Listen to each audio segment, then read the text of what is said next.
Bueno, lo primero, Carlos, darte las gracias por venir y enhorabuena por el reciente nombramiento como miembro del Comité Ejecutivo Nacional. Para nosotros es un orgullo. Es un placer que estés aquí con nosotros, sobre todo para hablar de vivienda, una materia que es importantísima para la vida de los españoles, es importantísimo para el momento actual en el que estamos viviendo y además creo que es una materia que sale un poco de la línea que a nosotros pues normalmente nos suelen tachar, ¿no? Oye, solo habláis de temas ideológicos y creo que la sociedad, como es la familia, pues para arrancar una vida familiar y por lo tanto pone en el epicentro de todas las políticas sociales que se deben llevar a cabo en este país, en España, y Vox viene a traer y a dar respuesta pues a este gran problema que es la vivienda hoy en día. Tiene muchas vertientes, lo hemos hablado durante el día de hoy, que Carlos nos ha acompañado en distintos sitios, lugares que hemos estado recorriendo en la provincia, hemos estado en Bormujos, en el Parlamento y en el Ayuntamiento, y en cada uno de esos sitios pues ha salido pues el problema de la vivienda, que tiene distintas caras y hay que atajarlo de una manera pues digamos como de cirugía para dar respuesta real y eficaz a ese problema. No me extiendo más, os dejo con ellos tres. Muchísimas gracias de nuevo por atendernos hoy aquí y sin más le doy la palabra a Cristina. Bueno, perdón, se me había olvidado. Por supuesto, agradezco al Grupo Municipal el haber organizado este evento, han sido iniciativa de ellos. Además también de forma especial porque a mí me hacía mucha ilusión, como sabéis soy arquitecto y como este tema me toca especialmente la piel, pues agradezco que hayan tenido el detalle de haber contado con Carlos para este día. Han tenido la suerte, no ha sido coincidencia, lo del CEN con hoy. Ya está todo estudiado. Venga, os dejo con Cristina.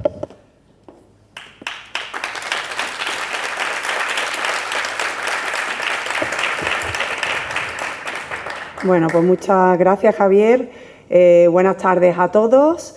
España 2025, sin hogar, sin familia y sin barrio. Este es el título descriptivo de la conferencia que nuestro diputado Carlos Hernández Quero, que es uno de nuestras estrellas dentro del Congreso, sin nada más que hubiera una, pero todos los 33 son maravillosos y, pues como ha dicho Javier, recientemente nombrado miembro del Comité Ejecutivo Nacional. Así que tenemos aquí en esta sala no solo a Carlos, sino también a Reyes Romero, también nuestra diputada por Sevilla, que también es miembro del CEN. Así que, pues contamos el lujo de tener a dos miembros de la alta ejecutiva nacional de Vox, ¿no? Y bueno, pues Carlos se distingue, entre otras cosas, por retratar mejor que nadie la realidad de la vivienda en España, señalando pues no solo los problemas, las consecuencias y la nefasta ley que tenemos del actual gobierno de coalición, que bueno, pues nos presenta nada más que problemas, ¿no? Pero además no solo denuncia los problemas y las soluciones, sino que además propone alternativas que emanan del más puro sentido común, estilo Vox. Bueno, pues tiene uno de sus más fieles defensores en este sentido, ¿no? Sevilla, como otras ciudades, sufre un gran problema, un serio problema de vivienda que amenaza sobre todo a las familias y también, pues por supuesto, a los jóvenes, y lo podemos comprobar porque en todos los barrios de Sevilla cada año aumenta el precio del alquiler y de la venta. Este año pasado ha aumentado más del 9%, pero ya llevaba aumentando desde 2017 sin parar tanto el precio de la vivienda como el precio del alquiler, ¿no? Entonces, pues ante esta realidad, el Grupo Municipal de Vox, pues entre los acuerdos alcanzados con el Gobierno del Partido Popular, pues ha conseguido impulsar o desbloquear varios proyectos urbanísticos que van a poner encima de la mesa en el mercado, van a poner 15.000 viviendas hasta 2027, que va a suponer evidentemente un cambio en Sevilla, porque al poner tantas viviendas encima de la mesa, pues, bueno, se ha colado la inteligencia artificial. Pues ponemos encima de la mesa 15.000 viviendas. Esto supone, como no, más vivienda social, porque al haber más vivienda, pues la cuota de vivienda social pues hay más en el mercado, y también afecta a la ley de oferta y demanda, que hace pues que bajen evidentemente pues el precio no solo de la compra, sino también del alquiler. Entre los proyectos que hemos impulsado o desbloqueado de este Gobierno, Urbanísticos están el distrito portuario, los más importantes, el proyecto de Liguerón Norte, la Cross Pirotecnia o el desarrollo urbanístico del Pítamo. En todos ellos hemos metido también nuestro sello y es que hemos estado muy pendientes de las reclamaciones de los vecinos que estaban oponiéndose a estos proyectos y para que salgan hemos hecho que consten en los proyectos pues sus reclamaciones como por ejemplo pues aumento de plazas de parking o bueno, zonas verdes y demás requerimientos que tenían los vecinos. En otro orden de cosas también fuimos decisivos a la hora de aprobar la normativa que limita el uso de viviendas turísticas en nuestra ciudad.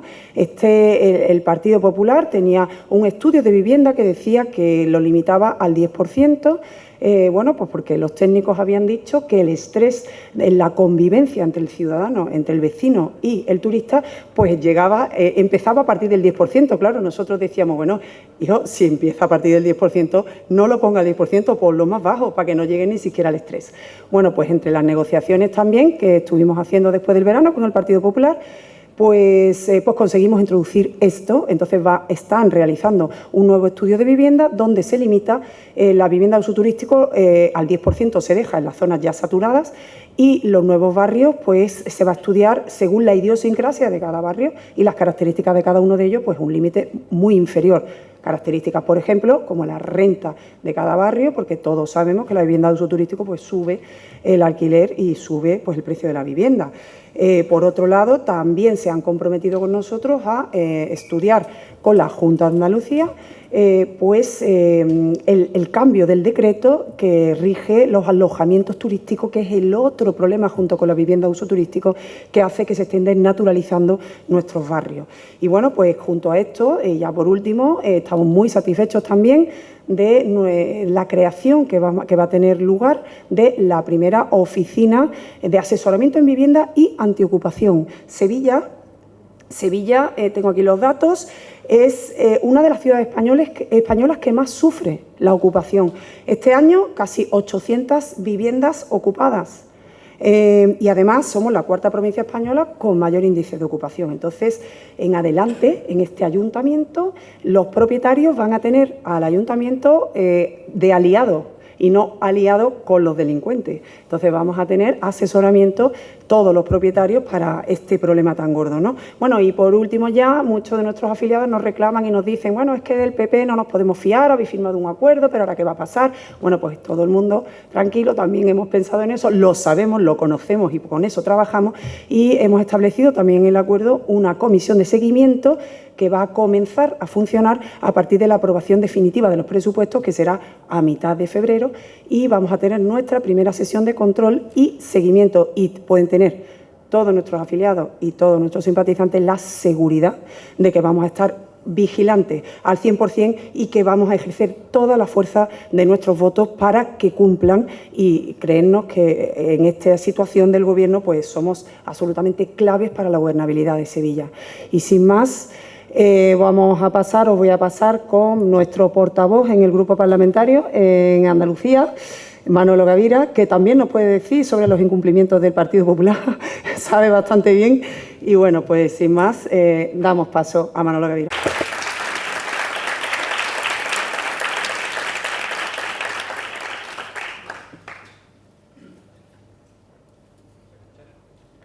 Ahora sí se escucha. Bueno, pues yo voy a empezar con los agradecimientos. Muchas gracias por venir, muchas gracias por la invitación. Carlos, dicen que el halago debilita. O sea, hoy vas a tener que cuidarte un poco porque te está llevando mucho jabón de aquí. En fin, efectivamente, Cristina, no te fíes del Partido Popular. No te fíes. No te fíes del Partido Popular, no te fíes de las comisiones de seguimiento y no te fíes absolutamente de ninguno de ellos. De ninguno. De ninguno es cero, ¿eh? No vaya a pensar que hay alguno que se salva. ¿Por qué no?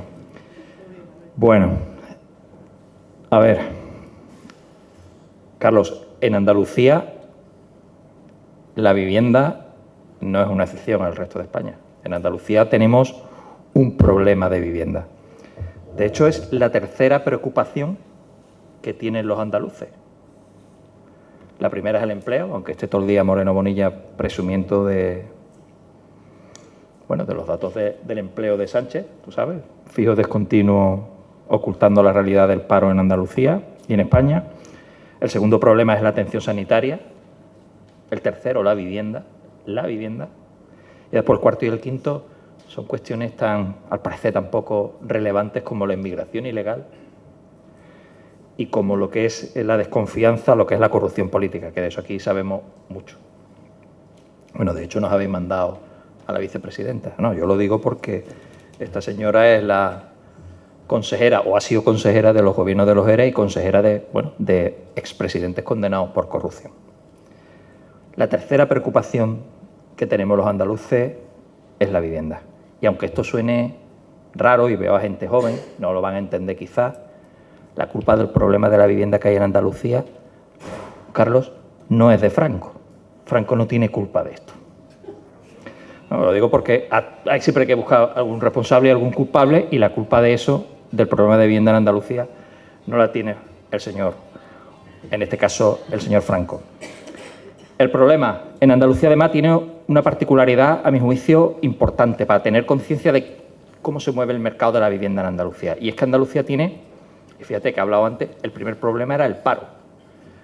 Paro, trabajo precario, sueldos bajos.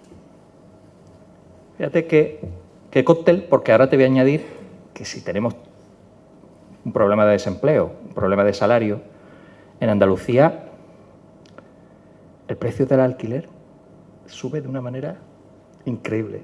En los últimos 10 años ha subido un 78% el alquiler en Andalucía. El precio de la vivienda sigue subiendo en Andalucía, con salarios bajos, con trabajo precario y con mucho paro. Ha subido en el primer tercio de 2024 un 8%, casi un 8%, un 7,9%. Claro, cuando el problema es real ya, es un problema que la gente toca, sobre todo porque, y el dato también, conocí hace pocas semanas, es que en Andalucía, desde que se mide este baremo, esta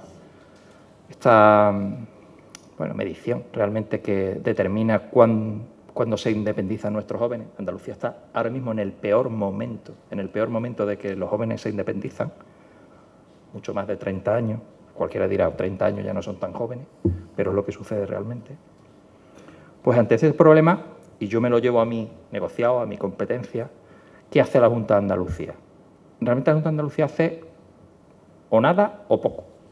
No es que haga especialmente mucho más.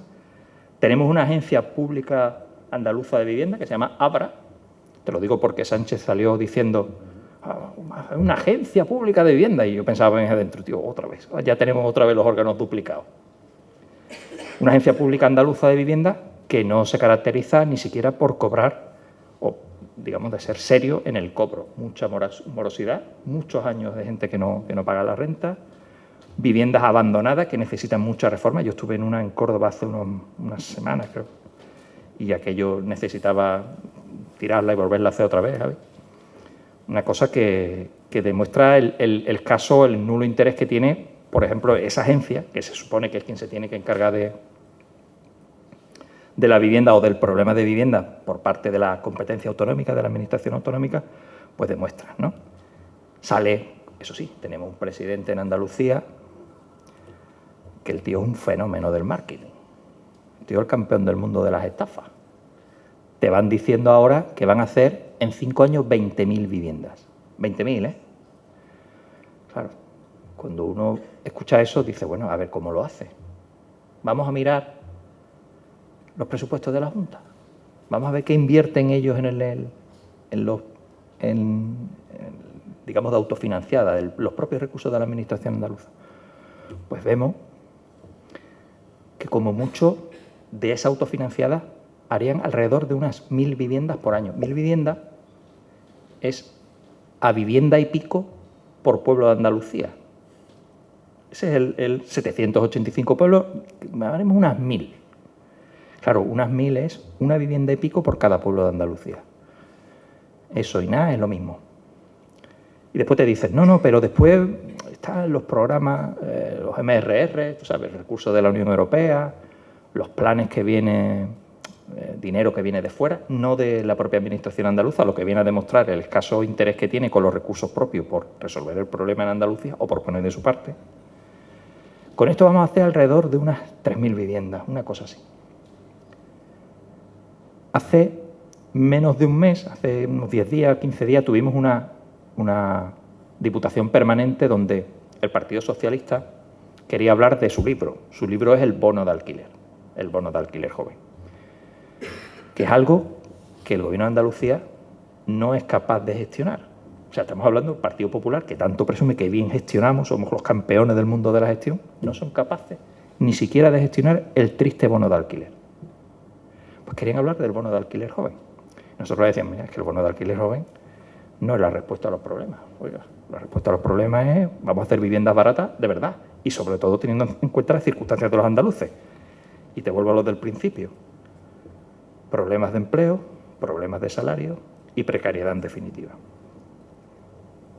Y preparándolo con mis compañeros, y está aquí mi compañera Cristina, que me ha hecho una mano en el tema de vivienda, pues me hablan de una promoción en Alcalá de Guadaira. Y me pasa la foto mi compañero que vive allí. Esta es la foto del Plan Vive. Yo es que no he traído, las notas las he hecho ahora sobre la marcha. No he traído las fotos. Dice, este es el plan, me enseña la foto, el cartel del Plan Vive, la consejera del Partido Popular, pala en mano, allí picando, para poder hacer empezando ya la obra. La señora Carazo, ahora alcaldesa de Granada, pala en mano ahí, la primera piedra. Bueno, ya han pasado 4 años y aquello sigue como un solar. Eso es lo que está pasando. Y esas 3.000 viviendas que habla el Partido Popular, que vienen de fondos que no son propios de la Administración andaluza, son propios de los fondos que vienen de la Unión Europea, que ellos llaman esto, una palabra esto tan rimbombante, colaboración público-privada, promotores privados. Pues pasa lo que pasa, que al final las viviendas no se hacen y el problema seguimos teniéndolo ahí. Bueno, ¿y vosotros qué habéis hecho en el Parlamento de Andalucía? ¿Me puedes decir tú? Y yo te digo, pues lo que hemos hecho ha sido replicar todo lo que vosotros desde la Nacional proponéis. Todo, desde el suelo, lo del IVA, lo de, en fin, el IBI para el tema de la ocupación, absolutamente todo. Evidentemente ese es el negocio del que no vas a hablar tú ahora. Pero lo que sí te quiero decir, yo no sé en otras partes de España la importancia que le dan a la vivienda, pero en Andalucía el problema es grande. Viniendo para acá me traigo, eso sí, algunas notas de prensa. Tengo aquí una de hace, ni un mes. La vivienda alcanza su precio máximo histórico en Andalucía, 2.318 euros al metro cuadrado. En Málaga, casi 3.500 euros el metro cuadrado. Por cierto, de las ciudades donde más se ha incrementado el precio del alquiler, de las 20, 11 son andaluzas, 9 malagueñas. Te lo digo porque si estás pensando comprar algo, yo creo que no es el momento. El precio de la vivienda en Andalucía lleva 14 trimestres consecutivos subiendo sin parar. Para que un malagueño pueda comprar una casa debe estar ahorrando entre 12 y 18 años. Para una hipoteca tiene que tener ahorrado 83.000 euros casi. Esto sobre la compra. Y sobre el alquiler, el precio del alquiler crece en Andalucía un 21% en 2024, la mayor subida de España, porque se quiere engañar. Andalucía en los salarios está en los puestos de descenso, vamos a decir que no somos los últimos, estamos por los penúltimos. El precio medio de alquiler de una habitación en Andalucía cierra en 2024 con un incremento anual del 21%, casi 400 euros la habitación, y el incremento del precio de la vivienda acelera el alquiler compartido en Andalucía. Esto vamos a vivir juntos, el co-living, ¿no? Estas historias, como las llamáis vosotros los que sabéis del tema. En definitiva, en Andalucía tenemos un problema grande de vivienda. La Administración autonómica, ni a través de su agencia, ni a través de su instrumento financiero, que podrían ser los presupuestos con los recursos propios, con la autofinanciada, se está mojando mucho, lo está todo dejando a las ayudas que vienen de la Unión Europea para esos pisos eficientes energéticamente. Y claro, eso le preocupa a la gente, le preocupa mucho a los andaluces, y eso en el fondo es lo que nosotros queremos escucharte a ti el día de hoy. Así que muchas gracias por venir, amigos, mucho ánimo.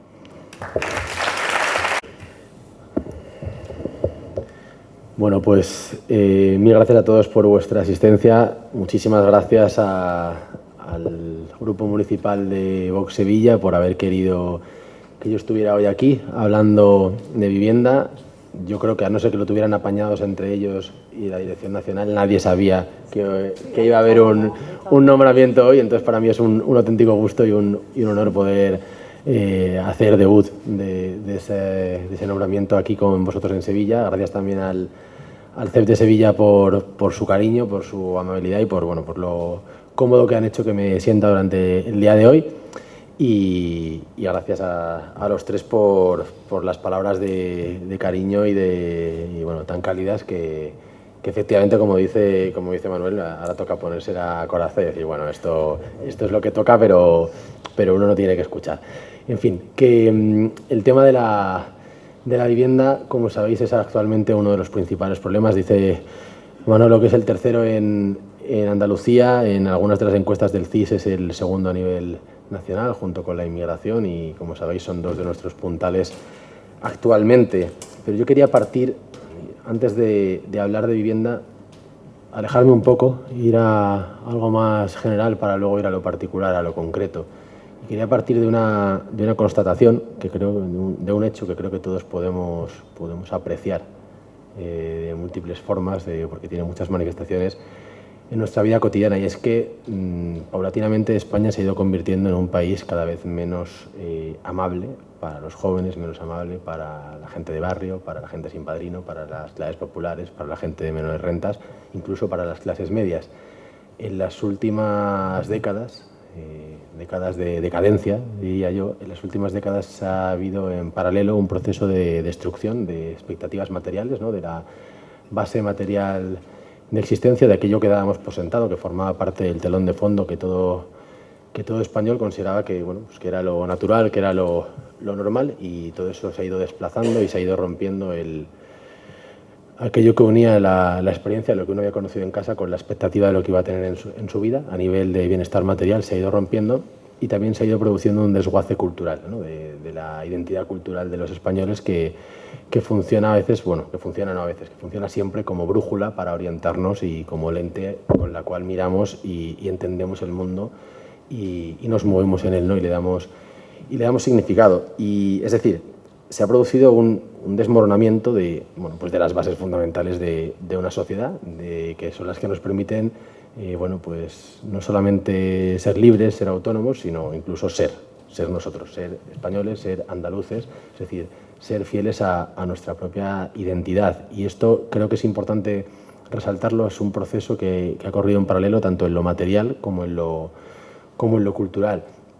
Me anotaba, para hacer algunas analogías, una referencia sobre lo que ha subido y lo que ha bajado, ¿no?, ya que los políticos en sus anuncios son tan dados a decir, bueno, ha subido la tasa de empleo, ha subido el empleo público, han subido las ayudas que se dan a determinados colectivos. Pues la semana pasada estuve en una entrevista que una de las preguntas que me hicieron no era una pregunta, iba encauzando o quería encauzar la respuesta diciéndome todos aquellos datos macro, por supuesto, de todo lo que había subido. Bueno, pues yo he apuntado aquí algunas cosas que han subido y algunas cosas que han bajado en los últimos 20 años, en estas décadas de decadencia, para ver cómo ha sido el viaje y si nos ha salido bien o más bien nos ha salido un poco regulero, ¿no?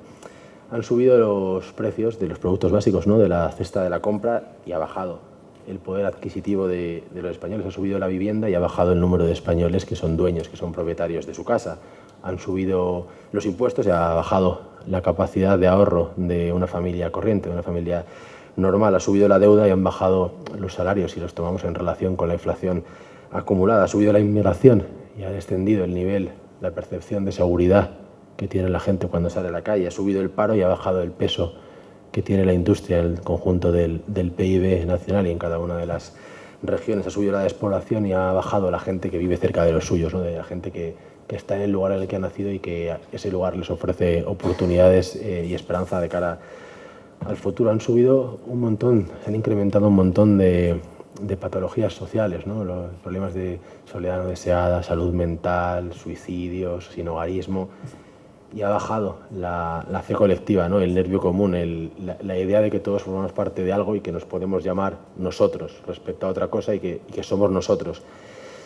Y el resultado de estas décadas es que cada vez estamos más pobres, que cada vez estamos más solos y que cada vez nos entendemos menos en el mundo, ¿no? Cada vez yo creo que tenemos menos brújula, porque para mí es muy importante cuando hablamos de cultura entender que cultura es lo que somos, es nuestra forma de vida, es nuestro conjunto de hábitos, de costumbres, de maneras de leer. Y cada vez ha habido un proceso pues, que nos ha dejado con cada vez menos herramientas, con cada vez menos solidez cultural.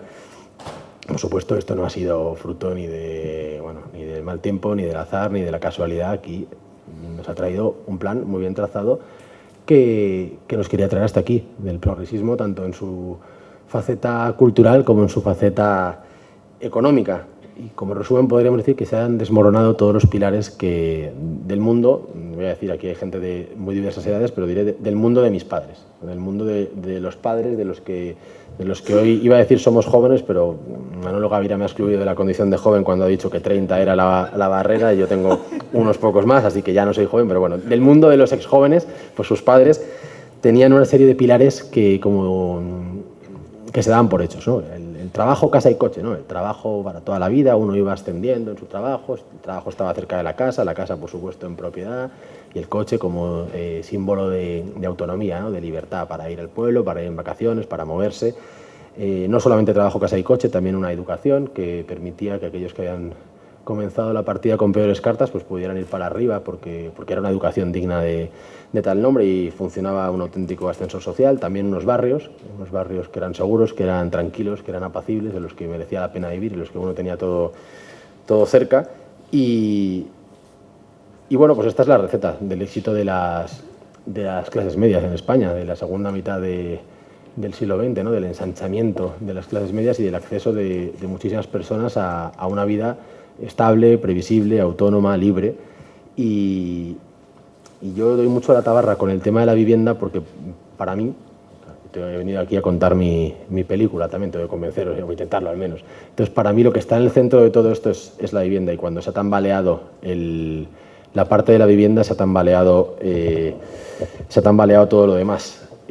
¿Por qué? Pues porque la edad de oro de la vivienda en propiedad en España era también la edad de oro de la natalidad, era la edad de oro de las familias, era la edad de oro de los barrios, era la edad de oro de la industria, de la seguridad, de la gente que hacía vida en la calle, era la edad de oro del pequeño comercio, de la estabilidad, de la capacidad de ahorro de las familias. Es decir, junto a la propiedad había una serie de atributos, de virtudes que venían asociadas a ella, que eran pues eso, la libertad, la estabilidad, la autonomía, el no ir dando tumbos de un lado a otro, el poder asentarse, el poder arraigarse, el poder vincularse a un espacio y echar ahí raíces. Y todo eso, una vez que se ha volatilizado o ha empezado a volatilizarse la sociedad de pequeños propietarios, de familias pequeñas propietarias que teníamos en España, y que creo que era uno de nuestros mayores logros, una de las cosas que merecían que sacáramos pecho de ello, pues ha ido, como si fuera un efecto dominó, ha ido evaporándose y diluyéndose también todo lo demás. Y ese todo lo demás, si pensáis en las características que he estado diciendo, pues son las bases materiales de una sociedad normal, de lo que consideramos una sociedad normal, de lo que cualquier persona desearía para sí y para los suyos, y que sin embargo hoy nos han convencido de que son valores tremendamente conservadores, radicales, que tienen un espacio cada vez más reducido en la sociedad. ¿Por qué? Porque al mismo tiempo que pasaba todo esto, ha habido un proceso de progresiva romantización de la pobreza, ¿no? Oye, si no tienes casa, ya, pero es que ¿para qué quieres tú una casa? Si ya te hemos dicho que no te vas a casar, que no vas a tener hijos porque son una carga, que el amor romántico es un horror, que tienes que promover el poliamor, ¿y para qué quieres una casa? Si vas a estar toda la vida en el mismo trabajo, que es un pringao, un paleto, tendrás que ir, moverte, vivir aquí, vivir allá. ¿Qué quieres? ¿Cerca de tus padres?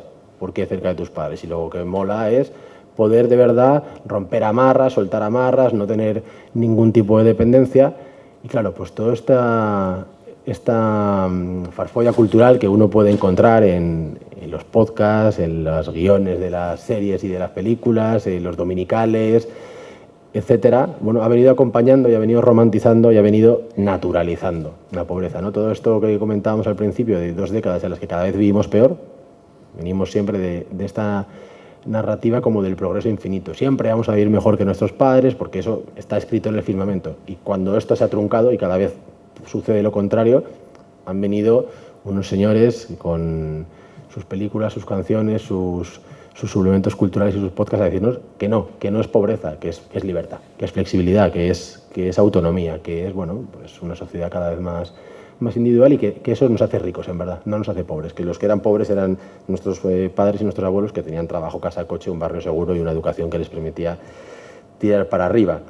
Y claro, pues una vez que se ha empezado a romper todo esto por la parte de la vivienda, como digo, ha afectado a todo lo demás en cascada y la vivienda hoy se ha convertido en el tema nuclear, en uno de los temas nucleares de nuestro tiempo. Aparece en el CIS, pero aparece en las conversaciones que tiene la gente con sus amigos, las conversaciones que tiene la gente el domingo comiendo con la familia, pues los metros cuadrados de las casas, las opciones que ha visto uno en su portal inmobiliario favorito, el cómo han subido, el año pasado iba a haber comprado y ya no puedo, o sea, yo no lo hice y ahora ya no puedo. Bueno, se ha convertido en una suerte de obsesión y también se ha convertido en el centro de nuevas desigualdades, la vivienda, y caminamos cada vez más, una vez que se ha roto la capacidad o la posibilidad de acceder a compra para mucha gente, hacia una sociedad de propietarios ricos y fijos que tienen su casa y que van a vivir en esa casa y que van a poder brindar a los suyos estabilidad, van a poder brindar a los suyos, bueno, pues todo aquello que antes comentábamos que está vinculado a la vivienda en propiedad y jornaleros del alquiler, ¿no? Nómadas que están suscritos y obsesionados con las no me sale la palabra, con las notificaciones de Idealista o de Tecnocasa, de bajada de precio, de estar yendo a ver una casa, estar yendo a ver otra casa, bueno, todo esto que realmente, pues, que es realmente desesperanzador, que nadie lo querría para sí, que nadie lo querría para sus hijos ni para sus nietos y que está convirtiéndose cada vez más en el telón de fondo de nuestros días, ¿no? Hay una serie de escenas, si uno abre un periódico, si uno pone la tele o escucha qué es lo que está comentando su prescriptor cultural favorito, últimamente lo que ve es que hay una serie de escenas que resultarían en otro tiempo inimaginables y que incluso a veces parecen difíciles de creer, parecen fake, parecen una distopía, pero están cada vez más presentes en nuestro día a día, ¿no? Yo me pregunto si hace 20 años la gente había pensado, oye, no, dentro de 20 años vamos a haber naturalizado y vamos a haber incorporado a nuestro vocabulario palabras como narcopiso, como ocupación, como coliving, porque encima le vamos a dar un nombre cookie y rimbombante a la miseria y a la precariedad, porque parece que si la vestimos de seda ya no, precariedad no se queda, pero lo cierto es que sigue siendo muy precario. Entonces, las escenas que hoy forman parte de la conversación sobre vivienda, como digo, pues es que resultan absolutamente desquiciantes, distópicas, ¿no? Coliving, con subvención pública además, en el Ayuntamiento de Madrid. La última moda en Málaga, parejas que duermen en parkings de autocaravanas. La estrategia de Barcelona para cambiar el rumbo de la vivienda, containers en el puerto de Barcelona. Cápsulas para dormir de 3 metros cuadrados a 590 euros. Bueno, todo esto que he dicho son cosas que pueden buscar en Google y se encuentran muy fácilmente. Y claro, lo que tiene como contrapartida es que hay un cambio muy drástico en cómo va a vivir la gente, ¿no? Si uno vive en un piso compartido, por mucho que lo quieran poner como algo molón y maravilloso, pues uno difícilmente va a tener privacidad, difícilmente va a poder estar con su pareja en ese piso, difícilmente va a poder tejer o construir un proyecto de vida en común, difícilmente va a poder, por supuesto, tener hijos. Y claro, la edad media actual de personas que viven en un piso compartido es 34 años. Hace 2 años era 29, pero hace 4 años estaba más cerca de 25 que de 30. Y claro, uno piensa, bueno, en un piso compartido antes vivía, pues oye, tu primera experiencia de emancipación, porque a lo mejor no tienes pareja, te quieres ir de casa de los padres o te has ido a trabajar a otra ciudad y bueno, me voy con amigos, es algo muy chulo, me monto mis fiestas, no sé qué, y con 24 o 25 años empiezo a armar mi vida. Ya, pues es que ahora la edad media son 34 años y sí, los de 20 y pocos siguen haciendo eso y la edad media son 34, es que hay personas con 40 años con su proyecto vital absolutamente bloqueado. Y claro, luego vienen las lágrimas de cocodrilo con que si la gente no tiene hijos y con que si la natalidad española está por los suelos. Hay razones culturales, por supuesto, hay razones materiales también. Más relacionado con escenas de hoy del mundo de la vivienda. El Distrito Centro de Madrid tiene más viviendas de uso turístico que personas menores de 18 años. Más viviendas de uso turístico que personas menores de 18 años. Claro, estamos construyendo espacios que desde luego son muy poco family friendly. ¿Con quién va a jugar tu hijo? Si hay más personas que vienen con una maleta con ruedines y hay más espacios donde la dejas, una consigna, una tienda de souvenirs, hay más de eso que niños, hay más de eso que jóvenes. Van cerrando las guarderías, van cerrando los colegios. Entonces, claro, y aquí de nuevo voy a lo que estaba comentando antes, la vivienda no es una isla, la vivienda está interconectada con otras cuestiones. Si se desmorona la parte de la vivienda también afecta a cómo son nuestras ciudades y a cómo se viven. Sevilla, viniendo para acá, ayer busqué en Idealista cuántos pisos, creo que era de al menos 40 metros cuadrados, había por debajo de 600 euros. En toda la provincia de Sevilla había 16. Había que verlos, ¿eh? Había que verlos. Luego, si tenéis tiempo, echadle un ojo porque a ver si a alguno le apetecería pasar ahí más de una noche. Claro, todo esto, como digo, pues tiene unas consecuencias muy duras. Antes ha mencionado, Manolo, no sé si ha dicho, se ha llegado a decir cifra o no, de emancipación de los jóvenes en Andalucía. ¿15% has dicho?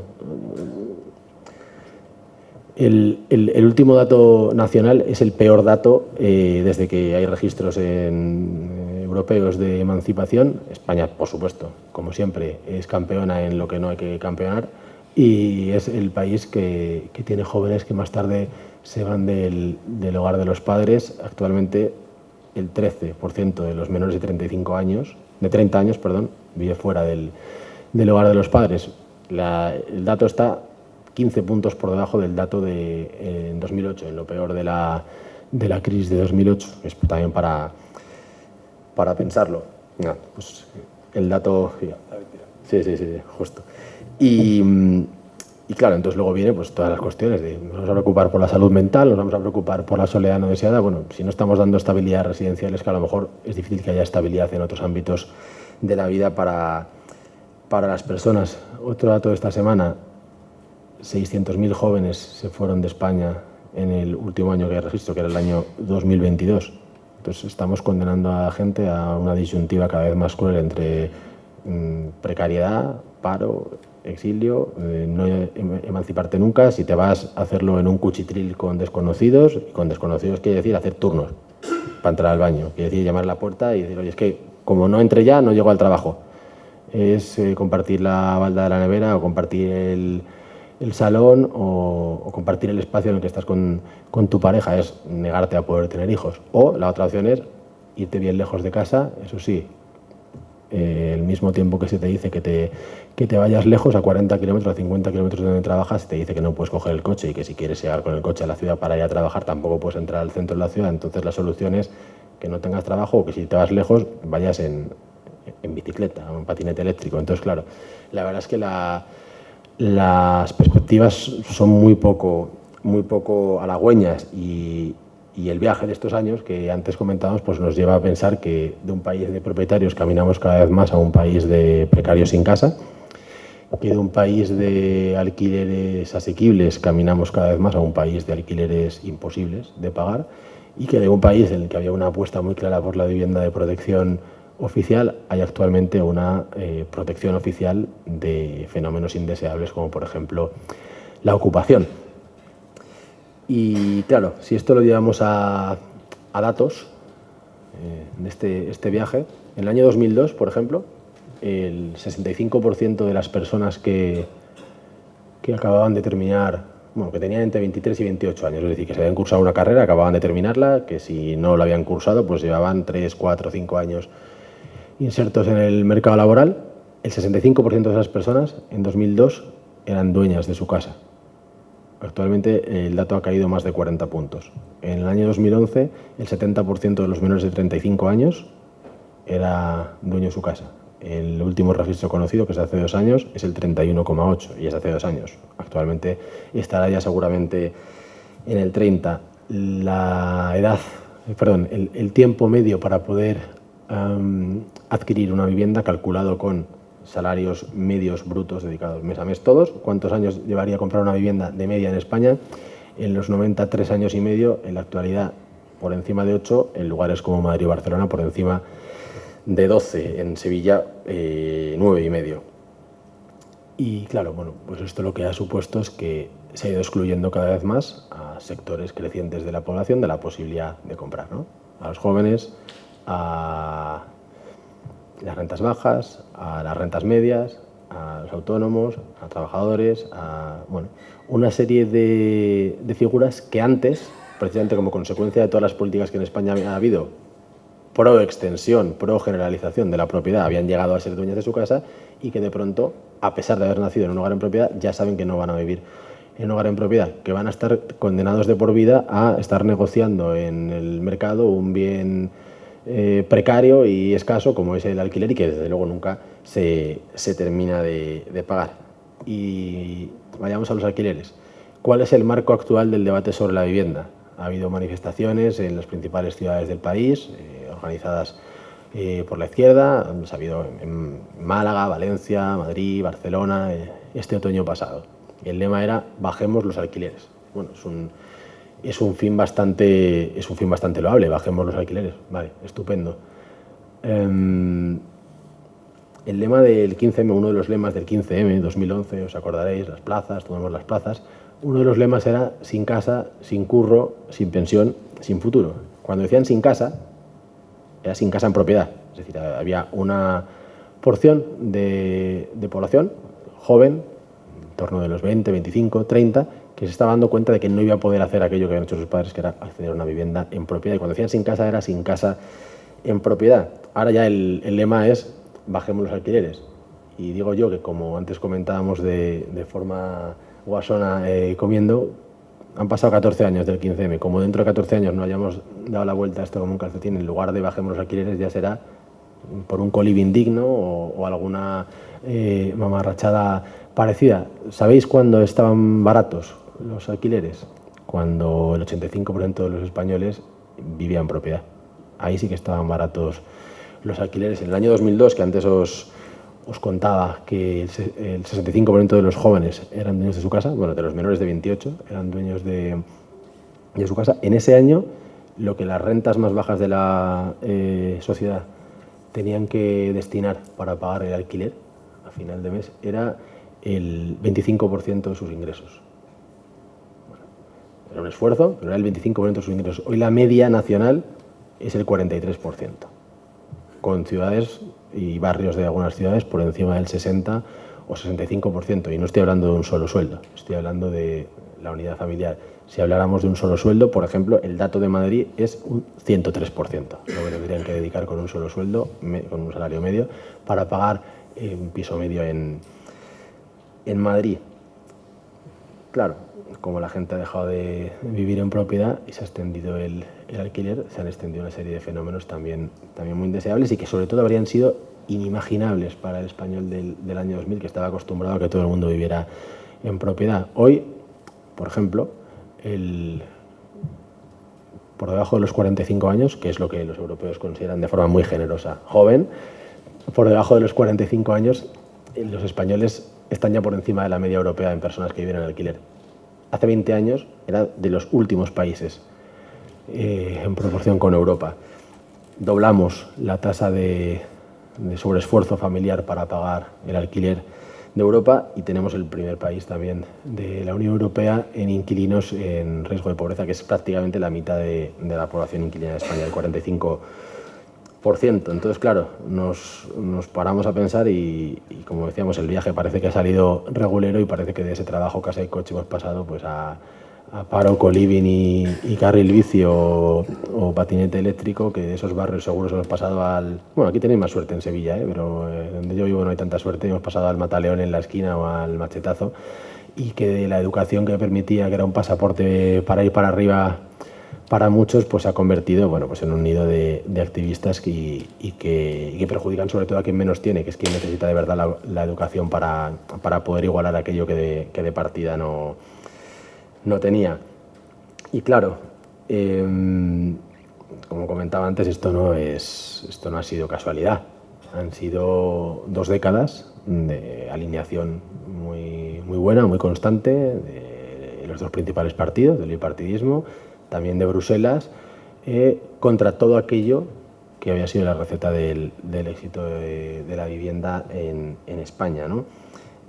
Políticas muy restrictivas sobre el suelo, carga burocrática muy fuerte sobre el suelo, una fiscalidad que impide a las rentas medias y bajas poder comprar porque se convierte en disuasoria, una fiscalidad que además grava también mucho el suelo y acaba gravando mucho el precio final, abandono por completo de las políticas de vivienda de protección oficial que tan características habían sido de la España de la segunda mitad del siglo XX y los primeros años de 2000 y bueno, pues sabíamos qué es lo que había funcionado y nos empeñamos en que en verdad lo moderno era copiar a Europa, como tantas otras veces.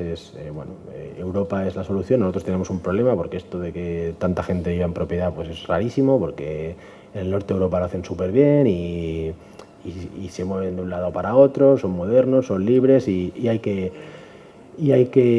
copiar. Bueno, pues claro, cuando pasa todo eso, cuando empiezas a hacer políticas que no solamente pro alquiler, cuando te cargas pues la garantía hipotecaria impidiendo que mucha gente, llevando a un endurecimiento de los requisitos hipotecarios, cuando tienes una fiscalidad que hace que con una financiación de hasta el 80% tienes que llevar un 20% ahorrado, pero que no es un 20% ahorrado porque es un 10% más si es vivienda de obra nueva, de IVA, porque tienes impuestos de remisiones patrimoniales, porque tienes actos jurídicos documentados, etcétera, al final se convierte no en un 20, sino en un 30, en un 35 o en un 40% que hace que mucha gente no pueda comprar. Pues cuando todo eso pasa y cuando además criminalizas la construcción, criminalizas la propiedad, criminalizas el sector y el sector desaparece por completo y se deja de construir, pues llegamos a esta situación. Y esta situación es que aquellos que antes compraban han sido expulsados de la posibilidad de comprar. Y claro, esa gente no se ha evaporado. Esa gente se ha ido ¿a dónde? Al alquiler. No teníamos en España un mercado de alquiler ni profesionalizado, ni suficientemente fuerte o robusto como para dar respuesta, dar satisfacción a toda la demanda creciente y repentina que empieza a haber a partir de 2008, 2009, 2010 de alquiler. Entonces tenemos eso, que nos hemos sacado a una parte de la población y la hemos llevado al alquiler.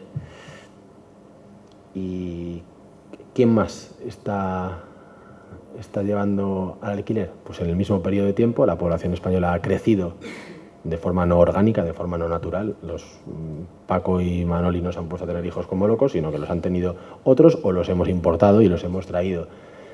Y claro, más gente con el mismo número de casas, más presión sobre la demanda. Pero es que además tenemos un desarrollo territorial absolutamente desquiciado. En el país tenemos secuestrado el debate territorial con Cataluña y País Vasco, cuando el debate territorial no es ese. El debate territorial es que hemos acabado con las oportunidades en toda España, menos en 5, 6, 7 grandes polos. Y a los del resto de España les hemos dicho que tienen que irse allí. Que tienen que irse allí, aunque sea, como decía antes, a compartir un cuchitril con desconocidos, pero que bueno, que es que en su capital de comarca, en su pueblo o en su pequeña ciudad, pues que son todos unos pringados y son todos unos paletos, y qué es eso de ser un trabajador manual, o qué es eso de dedicarse a los servicios, o qué es eso de querer estar donde uno ha nacido. Y claro, más presión sobre la demanda. Y si encima, en todo este tiempo, no se ha construido, la rehabilitación es un animal mitológico que nadie la ha visto, no ha habido vivienda de protección oficial, no ha habido vivienda social, pues claro, la consecuencia es un desajuste tremendo entre la gente que busca casa y las casas disponibles. Antes Manolo mencionaba un 78% de subida de precio desde hace 10 años. Yo tenía apuntado justo un 80% en toda España desde 2014. Claro, esto es lo que pasa cuando mucha gente busca casa y no hay casas suficientes, y sigues trayendo más gente y sigue sin haber casas, y sigues trayendo más gente y sigue sin haber casas. Es más, tus políticas llevan a que cada vez haya menos casas disponibles, pues cada vez se tensan más los precios, y entonces la burbuja, que Hemos estado escuchando continuamente que hablaban de la burbuja de 2007. No, pues la burbuja que tenemos es la burbuja del alquiler, con los precios que no han parado de subir desde el año 2014 y que como no cambien las cosas, no van a dejar de subir, porque las condiciones para que suban están y las condiciones para revertirlo no están. Entonces, ante esta tesitura de una presión muy fuerte de la demanda, una oferta pírrica y una subida de precios, ha habido dos soluciones. Ha habido, por una parte, la solución de la izquierda, que han sido las regulaciones. Oye, nosotros tenemos la fórmula mágica y si el problema de los alquileres es que no se pueden pagar, pues oye, por ley decimos que se paga menos y ya está. Y controlamos las rentas, hacemos prórrogas forzosas, legitimamos la ocupación, prohibimos la suspensión, o sea, hacemos la suspensión de lanzamientos de hogares vulnerables, damos a la palabra vulnerable un sentido tan absolutamente laxo y difuso que cabe ahí prácticamente todo.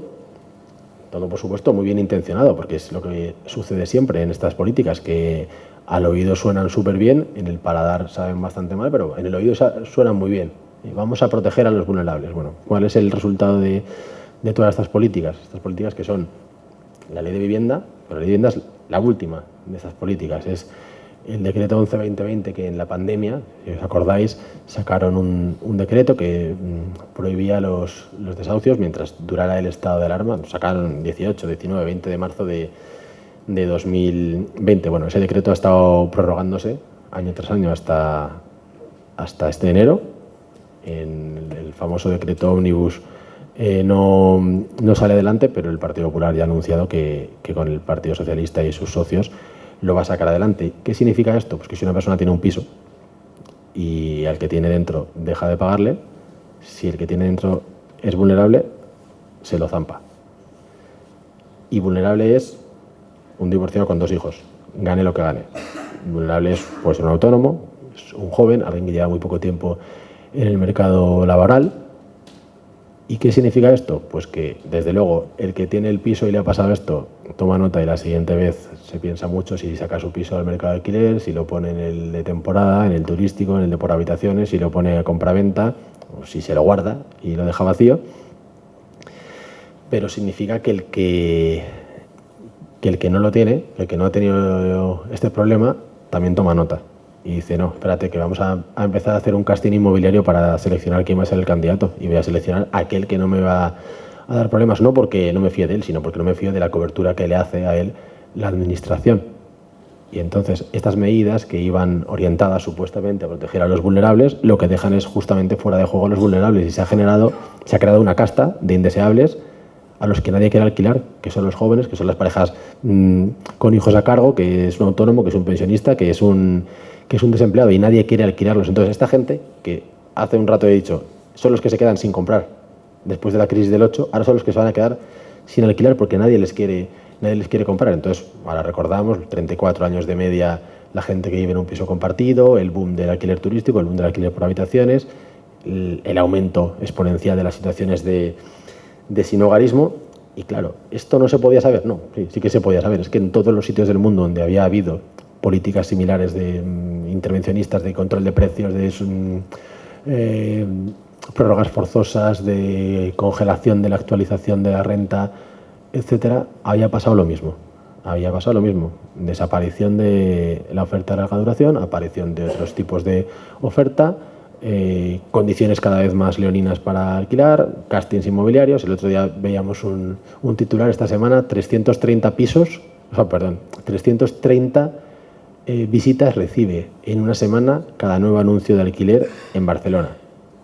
330. Y hace Navidad salió otro anuncio que era colas que daban la vuelta a la manzana para ver uno de los pocos pisos que había por debajo de 1.000 euros en un determinado distrito de la ciudad. Bueno, pues a esto es a lo que llevan. Y insisto, es que había pasado lo mismo en todos los lugares donde se habían tomado este tipo de medidas. En todos había pasado lo mismo. No sé si es maldad, ignorancia o qué es. Querían traernos específicamente aquí. Querían que pasara exactamente lo que ha sucedido. Esta era la respuesta de la...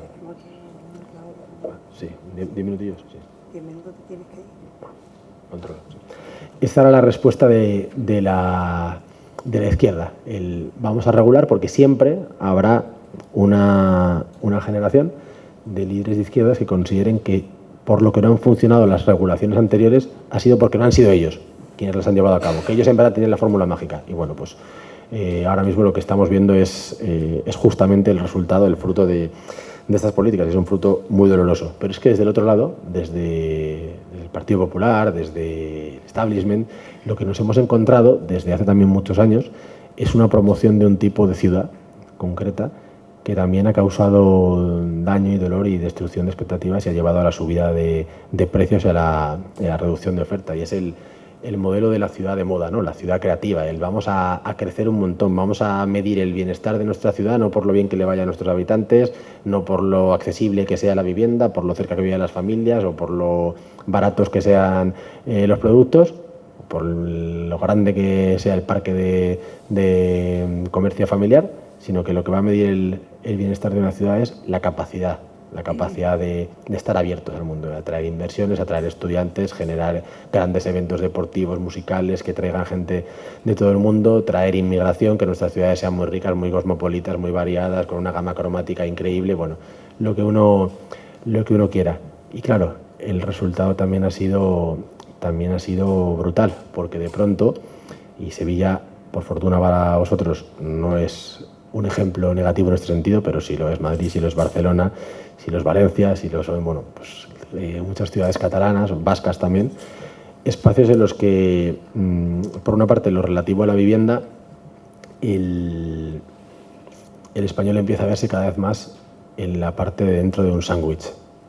Por una parte, por abajo, la inmigración que se ha promocionado, la inmigración de rentas bajas, pobre, está acaparando ayudas sociales y vivienda social, y por otra parte, por arriba, una demanda extranjera no residente de alto poder adquisitivo está acaparando la compra. Por ejemplo, en Alicante el año pasado el 35% de las operaciones de compra-venta en la provincia las hicieron extranjeros no residentes, en provincia que represento, en Málaga, el 28%, en Madrid está dando un fenómeno muy llamativo, que es como consecuencia de políticas pro atracción de inversión residencial inmobiliaria extranjera de la señora Ayuso, que daba un 20% de deducción en el IRPF a los compradores extranjeros, deducción que por supuesto no daba a los nacionales, a los madrileños.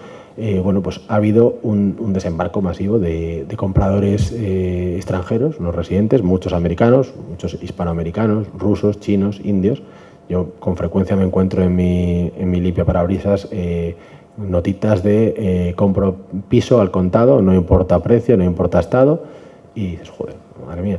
Y esto lleva un efecto dominó, porque lo habitual es que se diga, no, pero es que estos son compradores que van solamente al lujo y el lujo es inaccesible para la mayor parte de la población y no tiene un impacto significativo.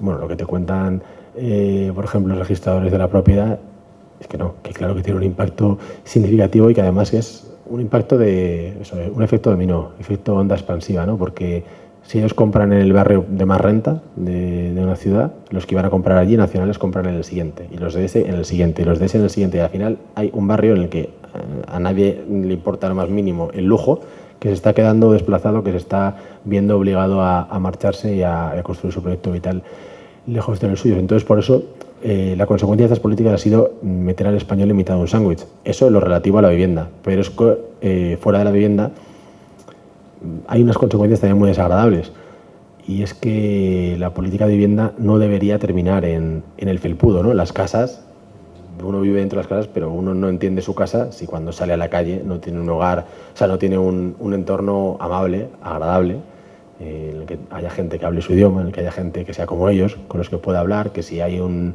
imprevisto y tiene que llamar a la puerta al lado y tiene que dejar a su hija porque ha pasado algo familiar, pues hombre, uno lo deja si se fía de su vecino. Si su vecino es un Latin King, pues a lo mejor no le apetece dejarle a su hija. Si uno baja a la calle, en lugar de encontrarse un restaurante de menú del día, o una tintorería, o una academia, un servicio que le dé, o sea, un comercio que le dé servicio a él, lo que se encuentra es una carnicería halal o un local de bachata, pues a lo mejor tampoco se siente muy cómodo. Si uno sale a la calle y en su parque no puede jugar, o no puede dejar que sus hijos jueguen porque su parque se ha convertido en el ring en el que se disputan el control de las calles, gente que me lo está importando, pues claro, uno se acaba sintiendo extraño y forastero en en su barrio, y titulábamos la sesión Sin casa y sin barrio, porque la respuesta que desde un lado y desde otro lado se ha dado al problema de la vivienda en España solo ha llevado a que la gente se vea cada vez más privada de tener vivienda en propiedad, más privada de tener un alquiler estable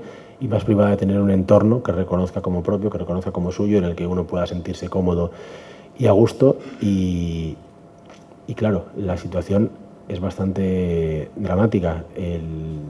Desde nuestro punto de vista, desde el punto de vista de Vox, la solución en verdad no pasa por innovar, no pasa por generar un plan realmente rupturista que nos lleve a pensar cómo solucionamos esto, sino más bien recuperar la senda de aquello que ya sabemos que ha funcionado y que precisamente tanto las políticas socialistas como las políticas globalistas han mandado al basurero, ¿no? Y es recuperar las fórmulas que llevaron a construir esa España en la que la propiedad estaba cada vez más distribuida, cada vez más gente era dueña de su casa, cada vez más gente se vinculaba de forma estable a un entorno, a un barrio, a un municipio. Y estas políticas, creo que ya todos las sabéis, porque Vox lleva diciéndolo mucho tiempo, pasan desde luego por ampliar la oferta. Y ampliar la oferta quiere decir, entre otras cosas, construir. Cuando algunos escuchan construir parece que se les ponen los ojos como, dicen, madre mía, el negocio que vamos a montar aquí. Bueno, pues construir quiere decir que en la medida en la que la administración ponga suelo público, ceda suelo, haya bonificaciones, haya subvenciones, haya descuentos, tendrá que estar alineado con los intereses de lo que quiere la administración. ¿Qué es lo que queremos? Construir. ¿Construir para que haya torres de viviendas de uso turístico? No, construir para recuperar una España de familias propietarias de su casa. Y para construir hace falta tocar muchos palos que ningún partido se atreve a tocar y que yo creo que Vox tiene una fórmula buena para poder abordar, que tiene que ver con acabar con las políticas restrictivas sobre el suelo, que tiene que ver con ampliar el suelo disponible, que tiene que ver con acabar con las cargas burocráticas y con los peajes que dificultan tanto la construcción, con facilitar la promoción, el crédito a los promotores, y con recuperar las políticas de vivienda de protección oficial también, porque no solamente se va a llegar desde la iniciativa privada, sino que tendrá que haber una colaboración también. En España venimos de un país en el que la administración ha sido gran promotora también sobre el suelo, y ahora se ha convertido en un pequeño agente. Antes mencionaba Manuel Gavira que salía casi a una vivienda protegida por una y pico por pueblo, que es como, y lo sacan sacan mucho pecho de esos planes. Es como si uno sacara pecho de decir que ha creado un puesto de trabajo por pueblo, contando que somos el campeón europeo de desempleo juvenil. Bueno, pues a nadie le parecería razonable sacar pecho de eso, y sin embargo sí que continuamente vemos a políticos sacando pecho de vamos a construir 184.000 viviendas, dijo Sánchez. Zapatero en 2008 prometió 1.500.000, que eran 600.000 de viviendas sociales, alquiler, y 900.000 viviendas protegidas. Por supuesto, nadie ha visto ninguna de esas viviendas. Las únicas viviendas que vais a ver son las de Bormujos, y porque está Vox ahí. Pero la realidad es que durante mucho tiempo muchos españoles sí que vieron viviendas de protección oficial. Desde los años 60 hasta los años 2000, casi 7 millones de españoles, casi 7 millones de casas se hicieron en colaboración, que permitieron, de vivienda de protección oficial, que permitieron, pues si el número medio de personas que habitaba cada hogar era, pongamos, 4, padre, madre y 2 hijos, 7 por 4, 28 millones de personas en esos 40 años vivieron en un hogar en propiedad, gracias también a estas políticas. Entonces, entre lo que habrá que recuperar también es aquello que ya sabemos que ha funcionado. Si no hay que innovar, no hay que inventar cosas y hacer prueba y error. Ya sabemos lo que funciona y ya sabemos lo que no funciona. Y la última cuestión vinculada dos cuestiones más. Una de ellas vinculadas con la fiscalidad.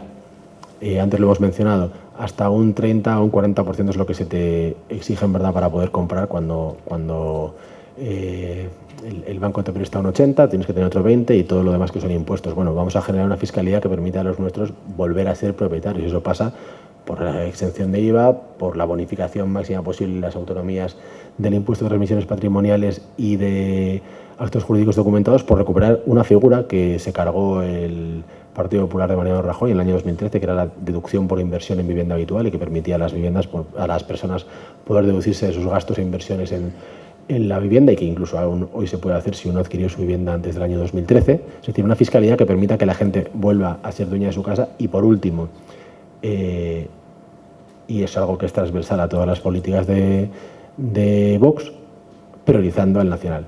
Priorizando al nacional siempre, en todas las circunstancias. Priorizando al nacional para la compra, priorizando al nacional para el acceso a la vivienda asequible, priorizando al nacional para las ayudas al alquiler, para lo que sea. Priorizando al nacional. Ahora mismo estamos diciendo priorizando al nacional. Como esto no cambie, tendrá que llegar un momento en el que en lugar de decir prioridad nacional, digamos exclusividad nacional, porque la cuestión de la vivienda es inseparable de la inmigración. En un país en el que ha crecido la población en 2 millones de habitantes desde el año 2018, 2 millones de habitantes más, y no ha sido de forma orgánica, ha sido de forma importada y no se ha construido absolutamente nada, cuantos más inmigrantes vengan, más tensión va a haber sobre el problema de la vivienda. Alguien que no es nada sospechoso de ser enemigo del multiculturalismo, como Justin Trudeau, por poco tiempo primer ministro de Canadá, anunció en Navidades que cerraba las puertas a la inmigración, no por inseguridad, no por problemas de identidad, no porque supusiera una bajada de condiciones laborales, no, era porque no había casas para esa gente. No había casas para esa gente. El día que aquí abramos los ojos, empezaremos a ver que también fronteras seguras serán pisos más asequibles. Y nada, con esto me gustaría cerrar dándoos de nuevo las gracias, dando las gracias también a quienes me han acompañado en la tribuna y bueno, pues deseando que todo esto que estamos comentando y que lo comentamos en la vivienda, lo comentamos en la seguridad, en la energía, en la industria, en 1000 ámbitos, el diagnóstico que hacemos pase un día de ese diagnóstico, pase un día de estar en un papel y tengamos la oportunidad de poder llevarlo a la práctica para poder devolver, en este caso, a España, una España de familias propietarias y barrios seguros y tranquilos. Muchas gracias.